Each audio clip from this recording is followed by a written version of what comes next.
Daniel de Montplaisir veut remettre les points sur les i. L'historien et conseiller politique est parti d'un constat. Depuis le déclenchement de la guerre russo-ukrainienne en février 2022, les commentaires et les déclarations sur ce conflit traduisent, selon lui, une large ignorance à la fois de l'histoire de la Russie, mais aussi une large ignorance des relations qu'entretient la Russie avec la France à l'échelle de l'histoire. Bonsoir Daniel de Montplaisir. Bonsoir. Soyez le bienvenu sur TV5 Monde. Merci. Vous êtes donc historien, conseiller politique et votre livre a pour titre France-Russie, la grande histoire d'Anne de Kiev à Vladimir Poutine. C'est chez Mareuil Éditions.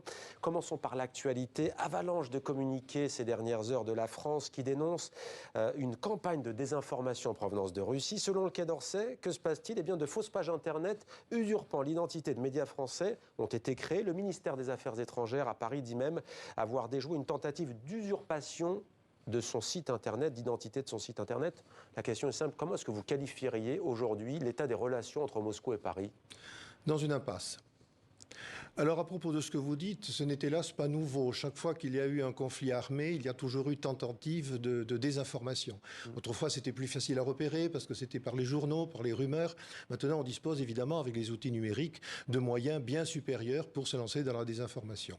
La Russie, comme les autres puissances, est évidemment tentée d'utiliser ce genre d'instrument. Évidemment, c'est tout à fait regrettable, pathétique, mais j'ai peur que les technologies étant ce qu'elles sont dans la Révolution, le pire soit encore devant nous.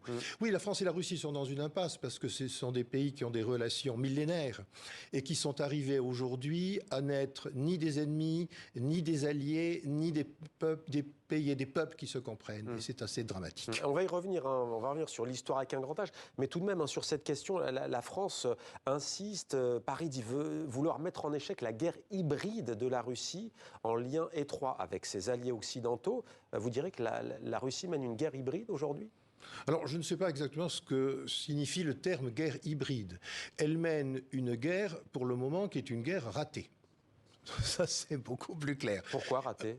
Parce qu'on voit bien que malgré les puissances de feu qui sont considérables par rapport au passé, rendez-vous compte que la première journée de la guerre de 1914 a fait 25 000 morts. Aujourd'hui, avec des puissances de feu autrement supérieures, nous avons des bilans qui sont plus faibles et d'autre part des bilans qui sont terribles parce qu'ils touchent apparemment davantage les populations civiles que les populations militaires. Longtemps, le soldat était là pour protéger le civil, pour éviter qu'on s'attaque aux civils. Maintenant, on a l'impression, alors c'est peut-être ça la guerre hybride au sens du gouvernement français, qu'on s'attaque aux populations civiles pour faire un chantage à l'égard de l'adversaire ou de l'ennemi. Alors pourtant, avant l'invasion russe de l'Ukraine, les désaccords n'empêchaient pas Emmanuel Macron et Vladimir Poutine d'afficher leur entente. Tout à fait. Je pense notamment au fort de Brégançon. Voici ce qu'avait déclaré Emmanuel Macron. La Russie est européenne très profondément et nous croyons à cette Europe qui va de Lisbonne à Vladivostok. C'est fini, la rupture, elle est irréversible ? Alors De Gaulle parlait de l'Europe, de l'Atlantique à l'Oural. Monsieur Macron va plus loin, il va jusqu'à Vladivostok, la capitale de la province maritime. Et il a d'ailleurs tout à fait raison. Parce que la Russie, au sens européen, dans sa culture européenne, s'étend jusqu'à Vladivostok. Le changement tient en réalité à, je dirais, une renonciation de la France à une politique étrangère depuis à peu près une quinzaine d'années.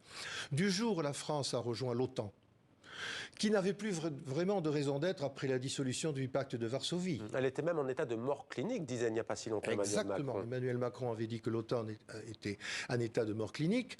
Sa contrepartie, le pacte de Varsovie ayant, je le répète, été disparu, la Russie ayant considéré qu'elle n'avait plus d'adversaire à l'Ouest, il est évident que l'Ouest devait faire un certain nombre de gestes de réciprocité qu'hélas, il n'a pas fait. Diriez-vous que l'Occident a une responsabilité dans cette invasion russe de l'Ukraine ? Alors, oui, l'Occident a une responsabilité majeure. Ça ne dédouane en rien le fait que cette guerre, comme toute guerre, est un crime et que les fauteurs de guerre sont des criminels. Soyons très clairs là-dessus. Il ne s'agit pas d'excuser le comportement de Vladimir Poutine.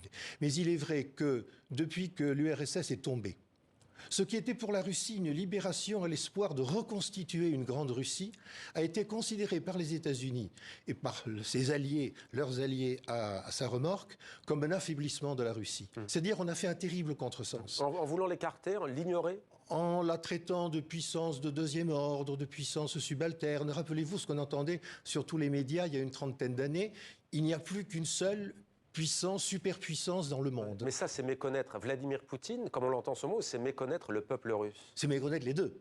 Et ce n'est pas par hasard si le peuple russe, finalement, s'est jeté dans les bras d'un dictateur nationaliste qui cultive sa popularité sur le fait qu'il veut rendre à la Russie son honneur bafoué par l'Occident. Ouais. Sa Russie bafouée ou la Grande Russie? Alors, la Russie est la Grande Russie, mais la Russie ne se conçoit dans l'âme russe que comme une Grande Russie. La Russie, qui est le premier pays au monde en superficie, qui a toujours été une des 2 ou 3 premières puissances mondiales depuis au moins le XVIe siècle, ne peut pas accepter d'être reconnue comme une puissance secondaire. Et la Russie aujourd'hui, pour vous, c'est une puissance que vous qualifiez comment? Puissance autoritaire, totalitaire? Alors c'est une puissance hybride, justement comme le dit le gouvernement, parce que c'est un nain économique, avec un potentiel considérable, mais c'est un pays qui n'exporte que des matières premières et qui importe des produits fabriqués. Il a une structure économique de pays sous-développés. Politiquement, c'est un pays qui n'a aucune tradition démocratique, ni de liberté publique. Il n'a connu que des dictatures plus ou moins atténuées, plus ou moins corrigé, mais jamais la Russie n'a réussi à trouver un équilibre démocratique et dans les libertés publiques. Pourquoi est-ce que vous avez pris cet angle particulier, si ce n'est que vous êtes français, même si vous vivez depuis 10 ans à Montréal, au Québec, vous arrivez tout juste ce matin à Paris en provenance de la province francophone canadienne. Pourquoi est-ce que vous avez pris cet angle de la relation franco-russe pour nous expliquer, au fond, les ignorances autour de ce conflit? Pour une raison qui m'est hélas un petit peu personnelle, j'ai fait plusieurs livres sur un petit peu l'histoire de France vue à partir des relations de la France avec des pays étrangers. Je l'ai fait d'abord avec l'Espagne, je l'ai fait ensuite avec l'Allemagne, et donc je viens de le faire avec la Russie. Mais c'est toujours particulier, mais là on sent que c'est vraiment peut-être encore plus particulier entre la Russie. C'était d'ailleurs le cas du temps d'Union soviétique, avec parfois une fascination réciproque, le poids du Parti communiste français notamment, la Révolution française qui, dit-on, inspiré, peut-être pas inspiré Lénine, mais il y a prêté attention, on va dire. Qu'est-ce que vous avez voulu chercher à montrer à travers ce livre? Alors j'ai cherché d'abord à décrypter les raisons pour lesquelles la France et la Russie, depuis 1000 ans, sont alternativement des alliés ou des ennemis. Ce sont deux pays qui ont tout à fait intérêt à se rapprocher. D'ailleurs, le général de Gaulle l'avait très bien compris. Par exemple, il détestait le système soviétique. Il était très anticommuniste, le général de Gaulle. Mais il tenait à une entente avec la Russie pour pouvoir mener une politique d'indépendance nationale, notamment et par rapport... Il a mis des ministres communistes aussi. Voilà, par rapport aux États-Unis. Alors ça, c'était en 1944 qu'il avait mis effectivement des ministres communistes au gouvernement. Il avait même envisagé, lorsqu'il se disputait un petit peu avec Churchill, de transférer la France libre à Moscou. Vous vous rendez compte? Donc le général de Gaulle avait toujours mené cette politique de bascule qui était un peu dans la tradition française. Poincaré avait cherché l'alliance russe parce qu'on avait peur de l'Allemagne. Napoléon, alternativement, a été l'ennemi et l'allié du tsar. Les rois de la Restauration, Louis XVIII puis Charles X, ont cherché l'alliance avec la Russie. Et puis on pourrait dire une chose, sans être trop provocant, que chaque fois qu'un régime politique français s'est opposé à la Russie, ce régime est tombé. Qu'il s'agisse de la Convention, qu'il s'agisse de Napoléon, qu'il s'agisse de la monarchie de Juillet, qu'il s'agisse du Second Empire et qu'il s'agisse du régime de Vichy qui portait à l'Union soviétique une haine farouche. Et vous revenez sur les liens qui sont nés bien entendu avec le mariage d'une princesse de Kiev, la mère des villes russes. On laisse téléspectateurs et téléspectatrices lire votre livre, mais tout de même une anecdote croustillante. Louis XVIII, on est en 1815, racontez-nous. Ah, quand il se retrouve chassé le pauvre Louis XVIII, qui est le roi de France de droit après la mort de Louis XVII. Quand il prend pour principal ministre un ancien émigré, collaborateur d'Alexandre Ier, fondateur d'Odessa, et là, Talleyrand. C'est jaloux. C'est à cela que vous faites allusion. Je pensais que vous faisiez allusion à autre chose, à Louis XVIII marchant les pieds nus dans la neige de Mito parce que le tsar ne voulait plus, après s'être allié avec Napoléon, ne voulait plus l'héberger. Oui, en 1815, après les 100 jours et Waterloo, Louis XVIII sait que les Alliés vont être impitoyables dans les nouvelles négociations avec la France. Il a besoin d'un homme d'État de grande envergure et il choisit qui? Le duc de Richelieu, parce que le duc de Richelieu apporte avec lui l'amitié du tsar. Et ça, c'est formidable. D'où la jalousie terrible de Talleyrand qui lui écrit « Vous êtes trop russe, monsieur de Richelieu, et bien peu digne du nom que vous portez, puisqu'il était l'arrière-petit-neveu du cardinal. » Et Talleyrand qui s'occupait de la diplomatie. Presque 100 ans plus tard, il y a Tannenberg. Nicolas II sacrifiait son armée afin d'empêcher les troupes allemandes d'investir Paris. Je vous cite cet exemple parce qu'on a le sentiment parfois que la Russie se sent à tort ou à raison, encore une fois écartées. Elles sont de l'ingratitude, la libération des camps nazis, notamment à Auschwitz. Cet exemple aussi d'empêcher les troupes allemandes d'investir Paris. Est-ce que cette position est concrète selon vous? Est-ce que la Russie se sent ostracisée par le rôle qu'elle a joué dans l'histoire? Un grand nombre d'intellectuels pas reconnue.